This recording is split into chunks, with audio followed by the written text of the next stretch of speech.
নমস্কার, কেমন আছেন সবাই? তনু রান্নাঘরে নতুন একটি ভিডিওর সাথে সকলকে স্বাগত জানাই। আজ আমি দেখাবো এগ বিরিয়ানি রেসিপি।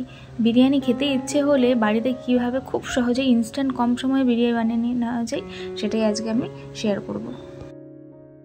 চলুন তবে প্রথমে রাইসটা বানাতে হবে, যার জন্য আমি এখানে দিয়ে দিলাম বেশি করে একটু নুন, গোলমরিচ, লবঙ্গ, স্টার অ্যানিস, জয়িত্রী, দারচিনি, এলাচ সব কিছু দিয়ে দিয়েছি, সাথে সামান্য একটু তেলও দিয়ে দিয়েছি। এরপরে আমি 200 গ্রাম থেকে 150 গ্রাম মতন চাল নিয়ে নিয়েছিলাম, যেটাকে রেগুলার বিরিয়ানির রাইস নয়, এটা হচ্ছে যে রেগুলার বাসমতি রাইস হয় ভাতের জন্য, সেই চালটা আমি নিয়ে নিয়েছি। তো প্রথমে আমি ভালো করে এটাকে 90% মতন ভাত থেকে কুক করে জল ঝরানোর জন্য তুলে রাখলাম। এরপরে আমি এখানে একটা লিকুইড মশলা করব, সেটা হচ্ছে কেশর ভেজাবো, যার জন্য এখানে গোলাপ জল, কেওড়া জল 2 চামচ করে, আর তার সাথে 1 প্যাকেট স্যাফরন আমি এর মধ্যে দিয়ে দিলাম।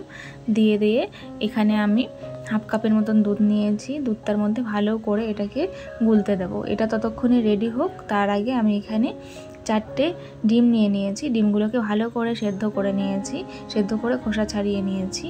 আর কি নিয়েছি, এখানে সেদ্ধ করে রাখা আলু নিয়ে নিয়েছি বড় বড় পিস করে, আর হচ্ছে কাঁচা লঙ্কা আদার পেস্ট নিয়ে নিয়েছি আমি 1 চামচ মতন, সাথে বিরিয়ানির বেরেস্তার জন্য বেশ অনেকটা পেঁয়াজ নিয়ে নিয়েছি। এবারে রাইসটা দেখুন কতটা ঝরঝরে হয়েছে, আর চালটা কিন্তু আধ ঘন্টা মতন ভিজিয়ে রাখার জন্য অনেকটা লম্বা লম্বা হয়েছে, একদম লং গ্রেন বিরিয়ানি রাইসের মতোই। তো এইখানে এবার কড়াই বসিয়ে দিয়ে সাদা তেল দিয়ে দিয়েছি। সাদা তেল দেওয়ার পরে বিরিয়ানির জন্য আমি প্রথমে বেরেস্তাটা বানিয়ে নেব। তো এখানে বিরিয়ানির জন্য বেরেস্তার জন্য কিন্তু বেশ খানিকটা পেঁয়াজ নিয়ে নিয়েছি, 250 গ্রাম মতন। আমি 4টে ডিমের বানাবো, যার জন্য আমি এখানে 200 গ্রাম মতন চাল নিয়েছি। তো এই বিরিয়ানির বেরেস্তার জন্য এটা কিন্তু মিডিয়াম ফ্লেমে রেখে খুব ভালো করে নাড়াচাড়া করে উল্টে পাল্টে ভালো করে গোল্ডেন ব্রাউন করে কিন্তু ক্রিস্পি করে বেরেস্তাটা আমাদের বানিয়ে নিতে হবে।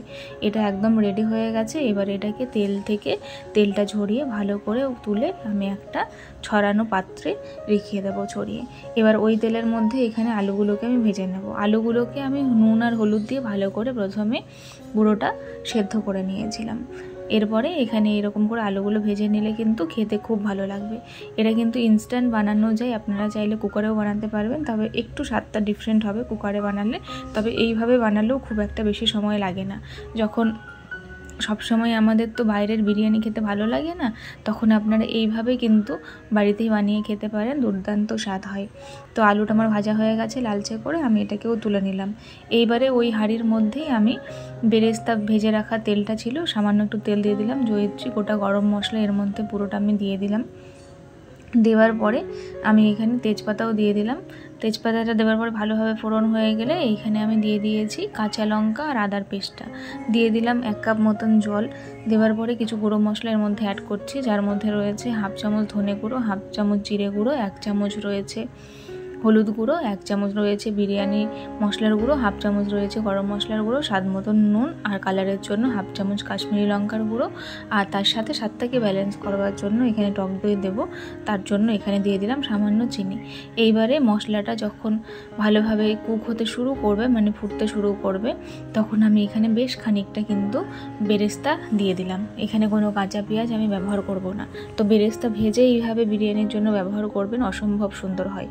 তো কোথা থেকে ভিডিওটি দেখছেন অবশ্যই জানাতে ভুলবেন না। তো এই পর্যায়ে যখন ভালো করে তেল ছাড়তে শুরু করে দিয়েছে, এইখানে কিন্তু আমি টক দই দিয়ে দিলাম 50 গ্রাম মতন।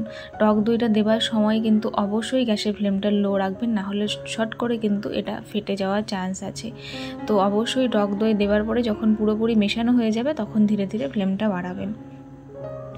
এইটা যখন টক দইটা ভালোভাবে কষিয়ে নিয়েছি আবার, তখন আমি এখানে ডিমগুলো দিয়ে দিলাম। আপনারা চাইলে ডিমটা কিন্তু ভেজে ব্যবহার করতে পারেন, যখন আলুটা ভেজেছিলাম তখন কিন্তু ডিমটা দিয়ে ভেজে ব্যবহার করতে পারেন, তবে আমি এইভাবেই ব্যবহার করেছি।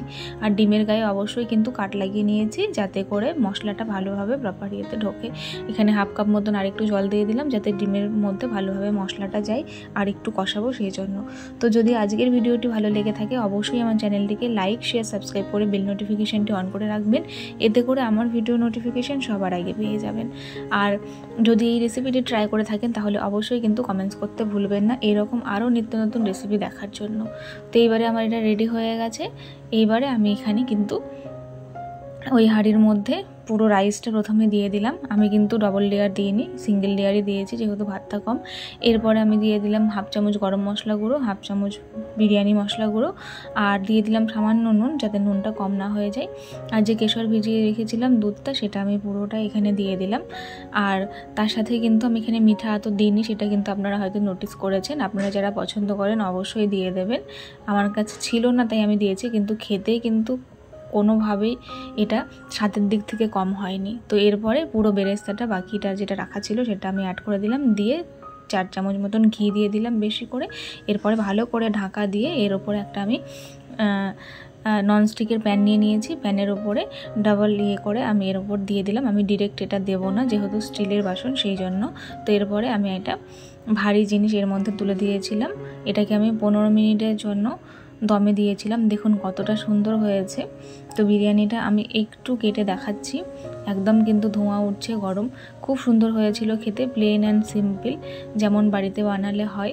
তো বারবার রিচ বিরিয়ানি বাইরে থেকে না খেতে ইচ্ছে হলে অবশ্যই এভাবে বানিয়ে খাবেন, আর জানাতে ভুলবেন না কেমন হয়েছিল। তো এবারে বিরিয়ানিটা আমি কেটে নিচ্ছি। দেখুন কালারটা কিন্তু খুব সুন্দর এসেছে। তো কেমন লাগলো অবশ্যই জানাবেন, আর আমার পাশে থাকবেন। তো ডিমটা আর আলুটাকে দিয়ে প্লেটে আমি এটাকে সার্ভ করে দিলাম। আশা করি আপনাদের ভালো লাগলো।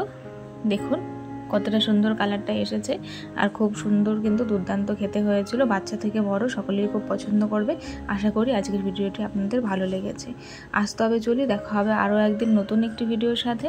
ততক্ষণের জন্য আপনারা খুব ভালো থাকবেন, সুস্থ থাকবেন। দেখা হবে আরও একদিন নতুন একটি প্রিপারেশনের সাথে। ধন্যবাদ।